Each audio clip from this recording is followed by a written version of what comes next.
This is how my marriage fell apart. My wife, 30 female, was a teacher, and we just started trying to conceive.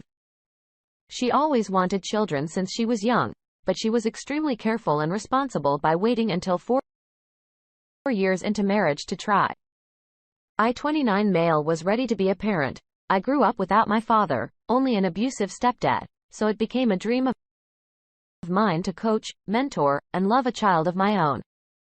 Knowing we could become pregnant, we started working hard. One evening, I was on the way home from a second part-time job that I hated when I stopped to get gas. My wife had left earlier that day to stay with her sister for a few days to comfort her over the passing of her old dog. When my bank card joint with my wife's name was declined, I checked the balance on my phone. There was a hold on the account from the Chattanooga hotel. That city in Tennessee was 75 miles from our home in Georgia. With that $200 hold, our available account balance was $0. Months prior, my wife maxed out our credit card to buy into some business proposition that she swore was going to make us money. Now stranded and furious without a way to get gas, I called my wife. She didn't answer right away. And when she did on the fourth call, she sounded irritated. I asked her why there was a hold on the account for a hotel, and she stuttered, completely caught. She formulated a sentence that said her sister needed a getaway sometime away from home to grieve in luxury. I said I knew that was nonsense because she wouldn't take her sister, 75 miles away, to do that. She freaked out and started breathing and praying quietly. She then asked me to forgive her, but before I could respond, I heard another man's voice say, "What are you doing?" Hang up. Then the call ended. I was beside myself with worry and betrayal. I called her family and told them what was going on. Her sister was extremely upset too, even more upset because she used her as a cover-up lie. Her dog hadn't even passed away yet. She stayed on the phone with me, just assuring me about the future and that I could get through this with or without my wife. It was up to me. I had the strength to face this. When my wife returned hours later, I wanted her to explain herself. I had to know why she did this and how she even knew AP. She was extremely apologetic, saying she met him online, and this was the first time they met in person. She said they went to the movies where AP lost his wallet. They went back for it, but they were closed. AP drove 7 hours to Chattanooga, so he needed her to reserve the hotel for them until he could pay for it with his wallet the next day. That's why the hold unexpectedly gave away her entire plan. She said she was glad I caught her, because it was like a slap back to reality that stopped her from having sex with him. She was just trying to make it easier for me to forgive her, and feel like nothing should stop us from continuing our marriage. I told her I couldn't believe a word that came out her mouth, and I would never trust her again. This went beyond sleeping with a stranger in hotel. This was meeting, planning, talking, flirting, committing, scheming, and most importantly, still cheating on me. She took steps to make it happen to the point where it would be safer for me to assume she cheated. So I sent her away. She was completely shocked, like she really thought she could talk her way to forgiveness. She started crying, but I told her to stop because it would only waste precious time. I knew she wasn't the woman I should have children with. When I told her this, she dropped everything. She tried to reach for my hands, but I pulled away. I asked her why I would have children with a woman that lied to me, and drove miles away to meet another man in hotel room. She said since nothing actually happened and she was remorseful, I should stay married to her and continue to trust her. That didn't make sense at all from my betrayed perspective. She went to her sister's for real this time to live with her. Her sister was not happy, so their arrangement only lasted until she kicked her out a few months after our divorce was final. I was able to prove in the courts what kind of woman my wife really was. The real whammy in all of this that proved she would have continued her sneaky behavior is our phone records. I obtained them to show the court she was communicating with AP for a year and a half before they met in person. He wasn't the only person she communicated with, and she was actually getting paid by men online to send them news. It is still considered cheating, even if she didn't sleep with anyone, although I believe she did. She was talking to AP for so long for you even found out that the chances of her showing any restraint or remorse is slim. This man was in a relationship with her and would have continued speaking to her, even if you didn't know about it. It's a much better option for your sanity in future to cut ties with a person that does this. There's no respect, consideration, or love in her actions. You deserve better than this, and I'm glad you did the right thing by leaving her. When we catch a spouse after having no idea there was something going on, it can be hard to lay down the law and do what's right for yourself. Don't live in denial and try to trust an untrustworthy person.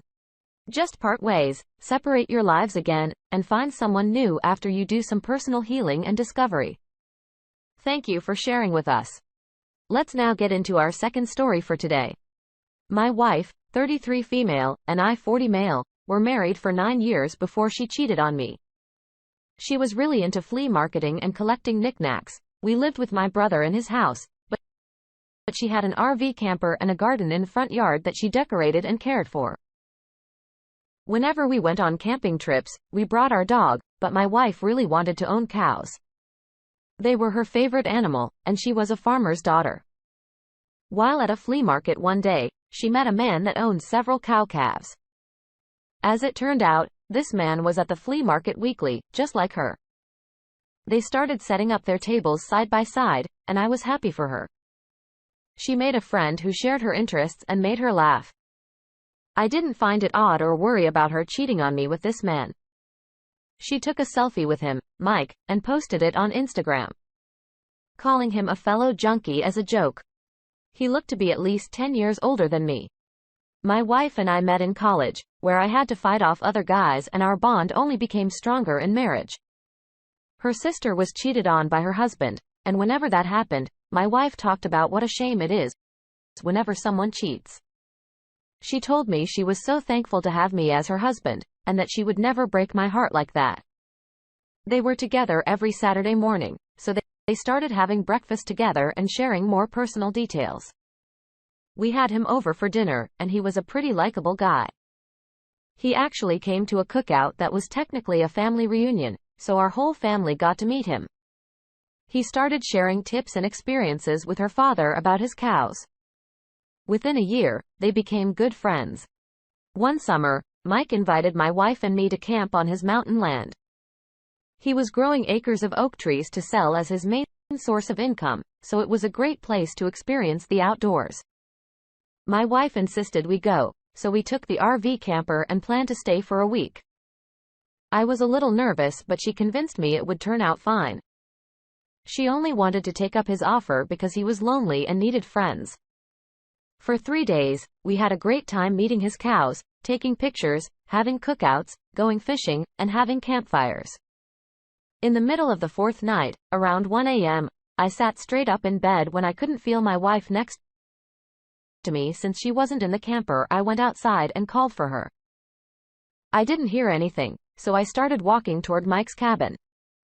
On the way, the outdoor showers were within eyesight, and I caught a glimpse of a small light in what looked like the shape of bodies. I approached as quietly as I could until I could see what was happening. Mike was holding my wife against him in the shower, kissing her. Needless to say, they were both in their birthday suits. Just before I confronted them, I heard AP tell her he wanted to do it again. She excitedly agreed before I walked up to them and yelled, making them both jump and grab their towels. I asked what exactly they were going to do again. They stood there shamefully swearing a little. It only took my wife a few seconds to start crying. I could tell she just didn't expect me to catch her, and she wished she could go back in time. AP stepped forward to apologize. He was an army vet, so I looked up to him, and it was harder for me to feel real anger towards him. He said he interfered in our relationship and he'd never forgive himself, but he suggested that I forgive my wife, because it was him who asked her to do what I asked. He couldn't look me in the eye, so I knew what happened. When I realized the truth, my wife cried harder, called my name, and begged me to forgive her. It was so dramatic, and I hate drama.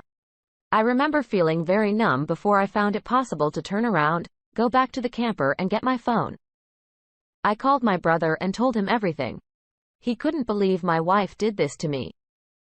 He drove through the middle of the night on a country road, come pick me up and take me home. It was an hour-and-a-half drive.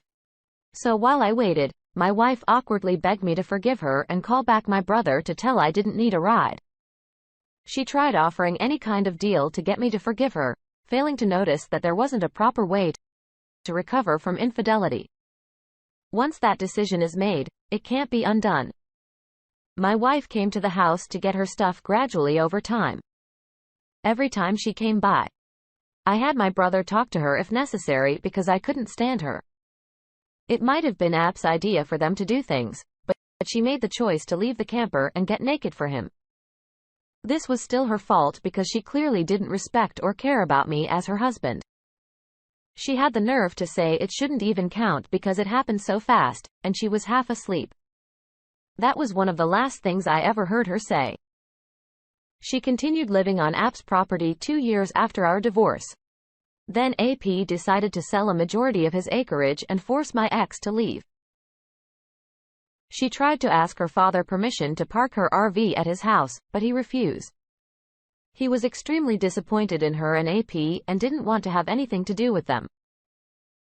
They betrayed everything he believed in when it came to trust, family, and relationships. Since she didn't have anywhere else to park her RV, she now lives in a campground alone. What happened here was most definitely her fault just as much as it was AP's. We don't really know who encouraged this affair to happen, but we can safely assume they both played a part because it wasn't forced. They were caught, so AP tried taking the blame, but that doesn't give him the right to pardon your wife's poor decision-making. If your wife truly wanted you to remain her husband, she never would have allowed herself to cheat on you. It doesn't sound like there was any problem in your marriage, and nothing your wife would wanted you to work on. She just gave in her primal urges to mate with a man that impressed her or bonded with her. A relationship never has to become sexual. She would have remained an honorable wife and maintained all her relationships as they were, but instead, she took that step that the marriage couldn't recover from. What a terrible display of loyalty on her part. Thank you all for taking the time to listen to today's stories. If you enjoyed listening, please feel free to like and subscribe if you haven't already. Also, comment below with your thoughts on what happened. If there is a story you would like to share with me about your own situation or someone else's, then please do not hesitate to contact me. Take care.